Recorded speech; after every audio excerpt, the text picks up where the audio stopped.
episode 5 of Redneck and Immigrant walking the bar. And what happens? We don't know. Nothing usually does. Well, we should start by thanking Our folks. sponsors. Become a sponsor. We'll thank you even specially. No, our friends and family and people who watch us Why? subscribe to us. Oh, they do. Would you subscribe to us? I would. No, me neither. Somehow people do. Well, out of duty. To whom? To you or to me? To us, you know. I don't think we have anyone in this world who would feel duty to us. Oh, maybe not. No, Maybe not. we have subscribers, we have viewers from a lot of places. We thank you very much. Our apologies for a slight delay in our episode 5. We have a world traveler, one of us. World? Depends on how you define the world. Domestic world. Domestic. You're referring to my trip to the grand state of Utah. Well, you've traveled so much. I No. I ran out of pins on the map. Well, I want to tell you about that. Start there. So Utah, I've never been to Utah. Yep. Apparently, several people live there. I can see. Yeah, well, there was an 1800s, I think, migration on a religious basis. on a religious basis, and those people are called the Mormons. I don't know. Okay. Yeah. I saw the play. Which one? You know the play about the Mormons. I haven't seen it. That's why I'm not trying to be cute. I just No, you don't know it. Okay. I'm blanking on it right now. I'll Okay, come that's back fine. to Let's it. move on from it. But anyway, we were there. It is a very large state that has a very small population. Yes. I think that Atlanta, Georgia has about 3 million people. It Or is depends on how you more? define the Atlanta. Yeah, It's okay. just a little Their entire state, fussy. which is much bigger than Yes. the state of Georgia, has that number of people. Yeah. Well, I mean, Salt Lake. Yeah. Name another one. Provo. Provo. Yes. Yeah. Salt Lake, Provo, and kind of You know, and they do some skiing there, it's Yes. tourism and stuff. But Red Rock. Pretty nice. I've been there like 10, 15 years ago. Is that Arizona? I think Utah had some too. Arizona for sure. No. Scottsdale, Well, I know about this because, Phoenix. well, the desert is there. Yeah. The desert and the red rocks. Your people, the Armenians know, I know this is near and dear to your heart, the desert. So the thing that I want to talk about is something you'll be able to relate to. So they have places there that you can, what they call glamp. What's a glam? It's a glamorous campground. So I can relate to glamour or the camp. Yeah, well, it's a hybrid of both, but No, what you said you can relate to it. I'm just you curious. can relate to To which part? The glamour or the? Well, what they provide for you is a canvas white tent.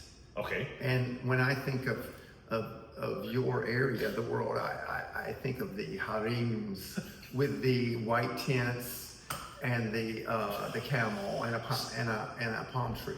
Okay, folks. For people who have not watched our previous podcast, and I don't blame you, I wouldn't either. Armenia doesn't have harems, whatever, or desert or camels. It's a very mountainous, very, very Christian country. That is, Really? Yes, the first Christian country in the world. Yeah. I knew that, but there's not a lot of tents. No, pretty much none other than campsites. I did not know that. I don't think they have glamps. Maybe I don't know. Well- So basically, it's a really expensive tent with a Keurig inside. I take it. Yeah, that before you picture a small tent on the ground and you're drinking from a canteen. Right. Stop there, because it's a pretty large, soft little house. Mattress. King size bed. Okay. Now we're getting to the glamorous.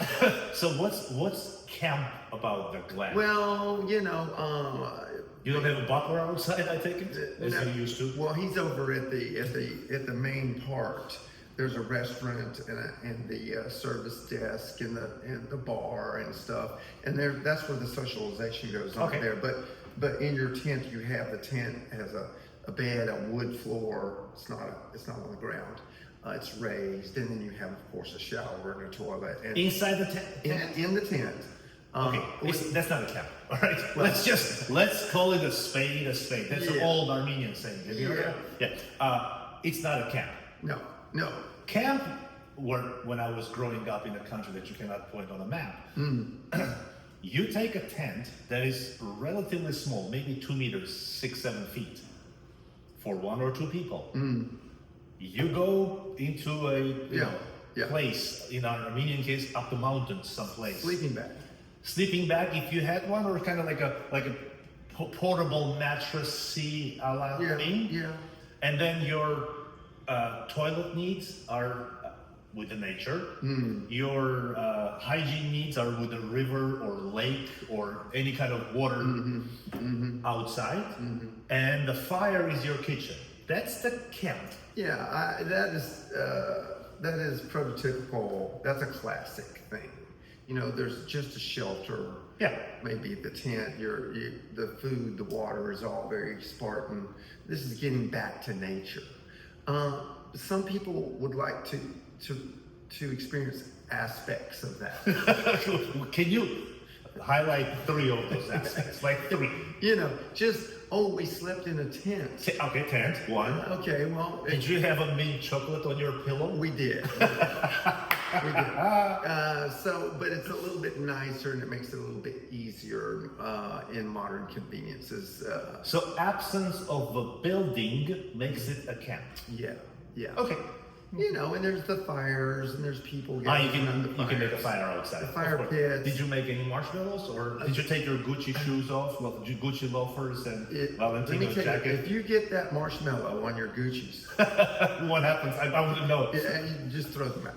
The marshmallows and Gucci's, the whole thing. Yeah, it's bad. But the landscape is spectacular. It's like another planet. Okay. You know, the red rocks. Yeah.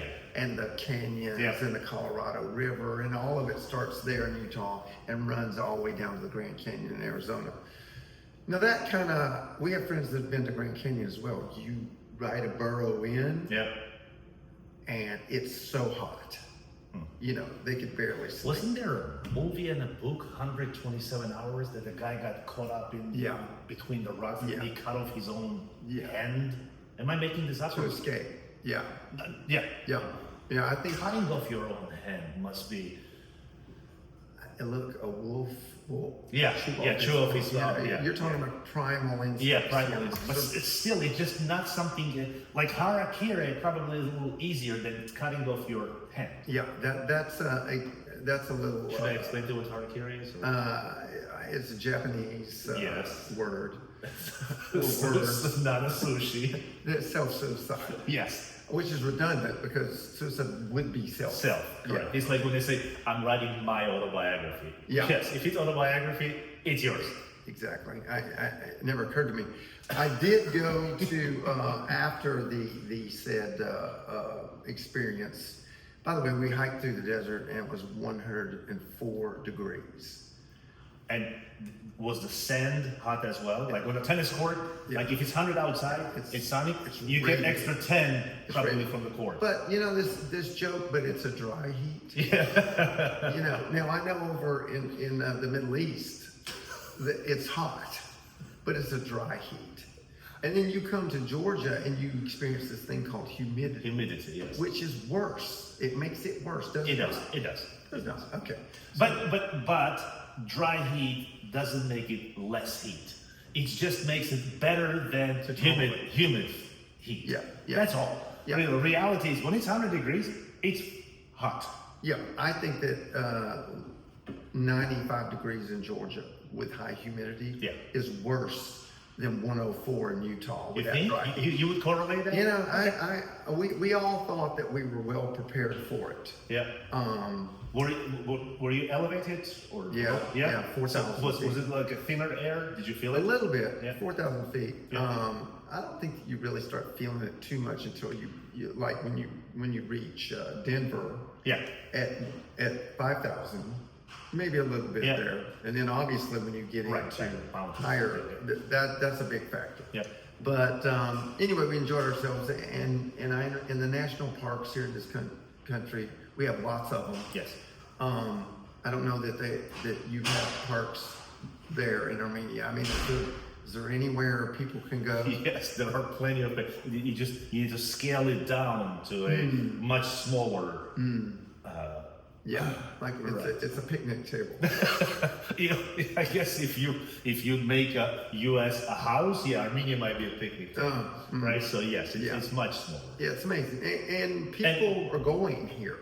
Record year 2024 for national park attendance. Interesting. I wonder what drove the record of it. It's just people, or was there some kind of a cannibalization from other means of traveling, overseas or Canada or South Surely America? there's a lot of tourists. They want to see Yellowstone. Oh, but they wanted to see it in 23, Yeah. 22. Yeah. But there must Yeah. have been some kind of a factor that contributed to Yeah, record. tourism is one of them. Must be up. And then I think people are just wanting to get out more. Sure, And get sure. more. Did you back do any to fishing? nature. No, I did a rafting trip in Rafting, in okay, cool. Colorado. A single canoe or? There were 6 of us in the raft, Okay. and you go and the canyon walls rise, and it's very, very. Any claustrophobia effect or not really, because it's so scale, so much. No, not for me. No. But this was a pretty calm part of the river. It does get Yeah. into the class 4s and 5s, where the people who really want Yeah. adrenaline Yeah. rapids. Yeah. There's aspects of that Yeah. somewhere. It goes all the way through the Grand Canyon. It runs for 1,000 miles. Sure. So we were only on a. So glamping, just Yeah. to redefine for Yeah. people who are not exposed to glamorous part of life, Mm. or like some other people, it's basically a tent, but everything else is just as luxurious as will be, let's say, hotel. Ritz or Yeah. Intercontinental or something. It's a nicer, much nicer tent. Okay. I think it's you could have an analogy of flying first class. Yes. And last class. We call it economy. I'm sorry. I mean, you're all in the same plane. No, I get that. And It's a plane. it is, but But some of by it's the way, nicer there is than a others. fantastic. There are videos on the economy of airplanes, and it's remarkable to see how much business and first pay for the plane, the flight, I should say. And if I were to ask a layman, saying, what's the most expensive thing of flying, they would say the airplane, and it's not. Right. It's the fuel, because the airplanes are leased for a billion Yeah, years. years. But it's interesting how the economy of the business and first class, the margin of profit margin, if I could call that, it's significant. Sure. Or economy class is not nearly as much. Right. But back in the day, long time ago, traveling was more of a, I would use your word, glamorous adventure. Nowadays it's not. No. If you see somebody dressed in suit and tie, or let's say a He's a pilot. lady, he's a pilot, or a lady on high heels, Yeah. that's not common. No. But there used to be time when it was. Absolutely. Pan Am, TWA, Yeah. those, as we would refer to at our age, as good old days. Yeah. And the airport protocol and flight protocol regarding as well as it pertains to passengers has changed drastically. You know what I heard? Half of my family traveled to California for a week and came back. Apparently TSA got away from taking off your shoes. That's true. Okay? That's true. I hope they will get away. And listen, whatever security measures needed, great. Yeah. I do have some questions about some of them, but it's me because I'm not a security guy. I do understand some of the how the security. But however, that water bottle, I just I struggle with that one. Yeah. That liquid limitation. I don't know. I understand there was precedents, or maybe there were precedents before. There was with the shoe bomber. I get that. One guy. And then we react and put clamps on millions and millions and millions For and millions of years people, and years. years and years. Yeah. Right? I have a question mark. Is there a more elegant approach to, react without inconveniencing everyone who got tainted by one bad guy? I was going to use a curse word. Have you noticed we don't curse in our podcast? Notice that you're not very profane. But in life we are. But here, I'm not stopping myself all those that stuff twice. But it kind of becomes more normal that we just don't curse. Well, it depends on if you live a profane life. Okay, let's not get too deep and philosophical. I'm just saying. You live a very, very, very Profane. straight life. Sure, let's go with that one. That's awesome. People who know me, I live a very straight life. There's no reason to be perfect. Of course. You don't have any. Yeah, I mean, I'm not going to say what you just said is bullshit. Any friction. Yeah, I'm sorry. Have we met Alex? No, friction. I mean, the fact is, it's true that English is not your native language. Is it? Is it not? It's not. It's not your first nor second language. Yes, that is true. And then because you your immigrant status, and English is a new language for you, you just haven't learned to integrate certain profanities into your day-to-day. I will integrate right about now. No, but okay. One more, maybe second or minute on profanities, and if, with your permission, we'll move on to something more interesting. More interesting, right? I've noticed, and you mentioned English is not my first or second language. In some languages, profanities are sounding and coming across less offensive than in others. I know it didn't make sense because you're. Do you speak any other language but English? I just wanted to remind you that. No. English cursing is not as offensive as you would refer to as, let's say, some of the Middle Eastern. Even some of the Russian language cursing is nearly not as offensive as Armenian curses. Huh. I don't know the etymology or maybe kind of deeper thinking behind that, but in English, and forgive me, right? If he calls it, hey, you son of a bitch, that was good, right? And it's fine. I mean, you wouldn't do it to, let's say, president of our country or CEO of the company, perhaps, but it's not an offense. It doesn't translate. Yeah, like your mom is a bitch, right? So if you took the top 5 English curse words in order of popularity. Yes. If you go to Russian, yes, you have the same 5 words. Oh, absolutely, absolutely.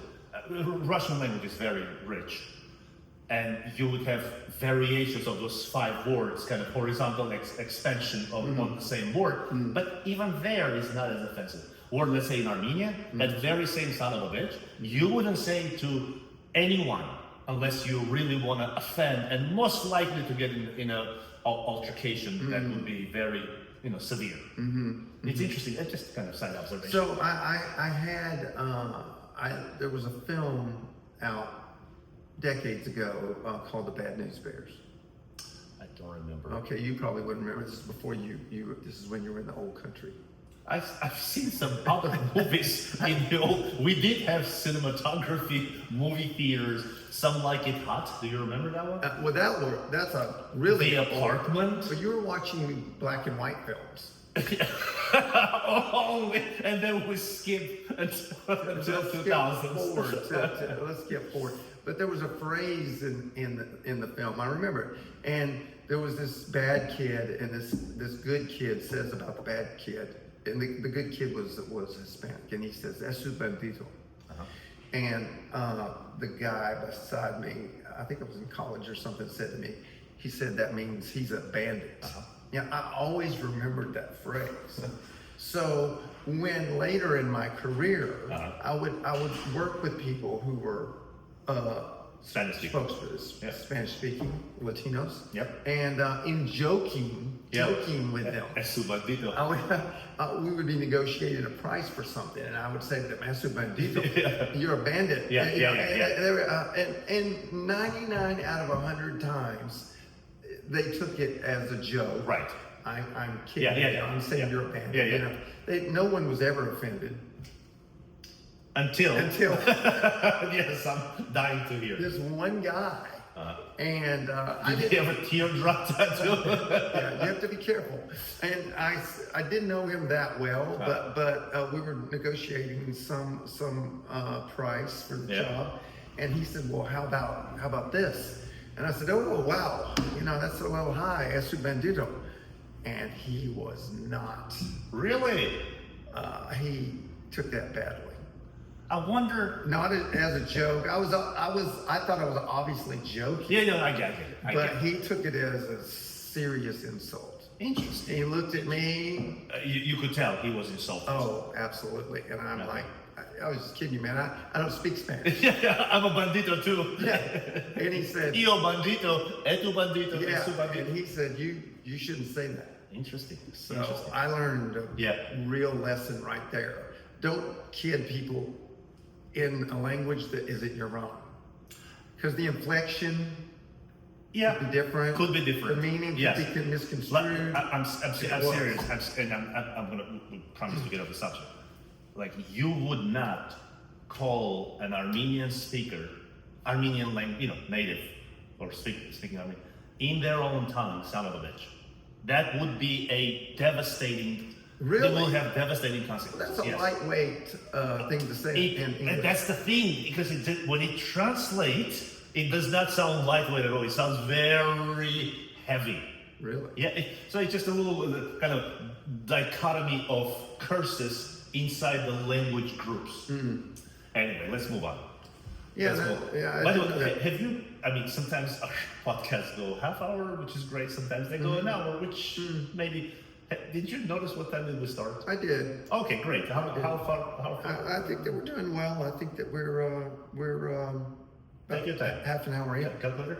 Half an hour? Yeah. Already?